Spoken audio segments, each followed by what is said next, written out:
Sengkuni ini kan cuman provokator mas, licik, yuwaswisu visuduri kaulihim gitu ya, hanya ngipas-ngipasin hati, memprovokasi kan gitu dok. Itu kejahatannya tidak sampai ke terorisme, tidak sampai ke pengeboman bunuh orang massal kan, nggak sampai ke pembunuhan massal. Sengkuni itu hanya seorang provokator, hanya seorang yang abal-abal aja. Itu dahsyat, menurut saya sangat tinggi kepribadiannya Sengkuni itu karena melihat sejarahnya Sengkuni. Sengkuni itu singkat kata, karena suatu hal seluruh keluarganya, bapak, ibunya dan saudaranya 100 orang dipenjara oleh Prabu Destoroto yang mengawini kakaknya Sengkuni ya. Dan setiap orang yang dipenjara dari 102 orang itu hanya dikasih sebutir nasi untuk makan sehari. Tidak mungkin mereka bisa bertahan hidup.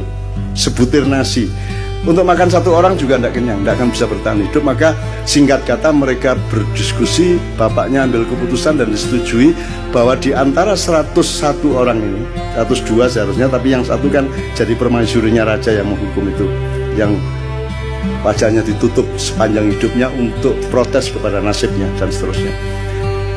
Diambil keputusan bahwa harus ada yang hidup di antara 101 orang. Maka yang 100 orang merelakan untuk dimakan oleh yang satu. Jadi Sengkuni itu bertahun-tahun kerjanya adalah makan saudaranya. Pokoknya sekian tahun dia di penjara, dia makan adik-adiknya sebanyak 98 orang dan bapak ibunya sebanyak 2 orang. Jadi orang dia menjadi jahat karena dia pernah dipaksa makan untuk regenerasi ini. Ya, untuk regenerasi, untuk kehormatan keluarga, harus hidup. Maka cara satu-satunya untuk hidup adalah makan 98 adiknya, seperti Sumanto itu, tapi satu persatu. Mas, Anda pernah membentak ibu Anda? Kalau sampean sekali membentak ibu sampean stres enggak? Bisa enggak tidur tenang Anda? Merasa bersahnya luar biasa, baru membentak ibu.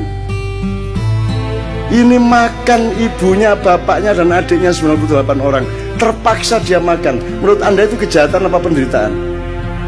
Penderitaan. Dan orang yang menderita harus makan saudaranya sendiri segitu banyak dan bapak ibunya. Kemudian hanya menjadi seorang provokator, hanya menjadi seorang yang licik. Itu hebat enggak dia? Seharusnya Sengkuni menjadi teroris besar. Dia bunuh semua orang. Betul enggak? Harusnya dia obrak-abrik itu Hastinapura, Indraprasta dan semuanya. Karena dia bermaksud baik, maunya Mbak Yunya itu kawin sama Pandu. Jadi, karena dia mempertimbangkan bibit, bebet, bobot. Perhitungannya sangat baik untuk berkeluarga. Tapi ternyata dia dikawini oleh kakaknya yang buta itu. Dan Sengkuni tidak setuju.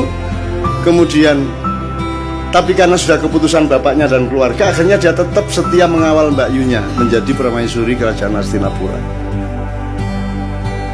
Kerajaan Hastinapura ini rajanya akhirnya tahu bahwa sebelum kawin sama dia, dulu Mbak Yunya ini dikawinin sama kambing. Kemudian begitu kawin, kambingnya dibunuh, disembelih. Kenapa dikawinkan sama kambing? Karena menurut perhitungan primbon, Neptunya tidak cocok antara Mbak Yunya dengan suaminya. Untuk membatalkan hitungan angka tadi ya, weton tadi, maka dia dijadikan janda, menjadi lain lagi hitungannya, menjadi sah, enggak apa-apa secara ilmu kriptologi namanya ya. Oke. Nah marahlah suaminya, loh ternyata saya ini kawin sama janda kambing. Marah dia, ditangkap semua, bapaknya Sengkuni, ibunya Sengkuni, adik-adiknya Sengkuni, 101 orang dikasih makan cuma sebutir beras satu orang. Akhirnya singkat kata Sengkuni makan itu, dan kemudian dia menjadi seorang provokator, seorang yang licik, yang culas. Serakah enggak juga loh. Sengkuni korupsi Pak? Enggak. Dia cuman ngesir satu yang namanya minyak tala itu dok. Dia rebutan minyak tala, tumpah, terus dia bergulung-gulung sehingga dia sakti, dia tidak bisa ditembus oleh senjata apapun karena badannya sudah berlumuran minyak tala, minyak kehidupan gitu ya. Bagaimana dia bisa mati? Semar yang ngasih tahu kepada Bima, mau Bima, iku biyen pas gulung-gulung dek lengo tolo iku silite gak kena. Jadi gulung-gulung kan tetep anusnya kan tidak kena mas, yang kena bokong itu ya, minyaknya tidak sampai masuk. Nah itu kan tidak kebal. Akhirnya sama Bima pakai kuku pancanaga disogok silite cet mate deh. Itu. Nah teman-teman sekalian, saya yang pertanyaannya sederhana. Kalian ini pemimpin-pemimpin Indonesia ini, yang mana yang tidak sengkuni? Terus kalian ini menjadi sengkuni atas penderitaan apa? Kamu pernah susah apa hidupmu? Kamu pernah tidak makan? Kamu pernah makan ibumu? Kamu pernah menderita sampai seperti itu?